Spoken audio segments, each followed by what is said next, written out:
It's only a couple of Awesome. weeks from now. I Yep. like the speed now compared to the first book because, things do change so rapidly. I heard one guy say, don't worry if your kids don't know what they want to be when they grow up because it probably hasn't been invented yet.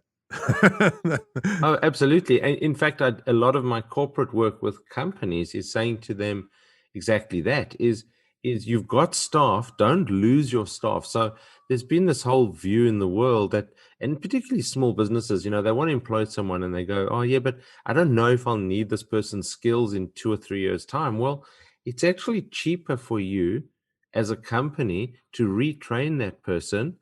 And what are you going to retrain them as? Well, we don't know because half those jobs haven't been invented. Hmm. But so what? It goes back to philosophically, just dive in and then adjust your course as you move along. Yeah, and you'll be lucky if they're there in 3 years anyway.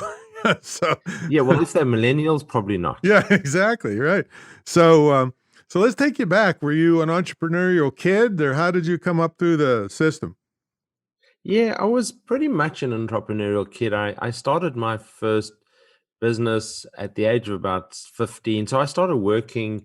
I needed to work. My parents couldn't afford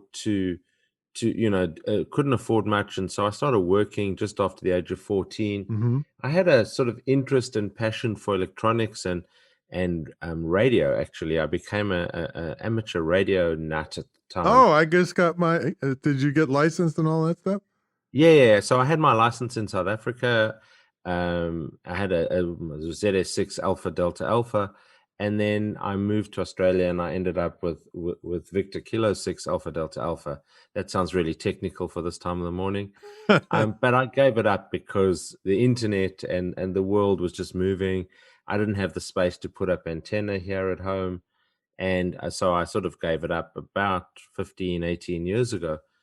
But my interest in that got me a job at a small electronics shop in downtown Johannesburg that sold basic electronic components,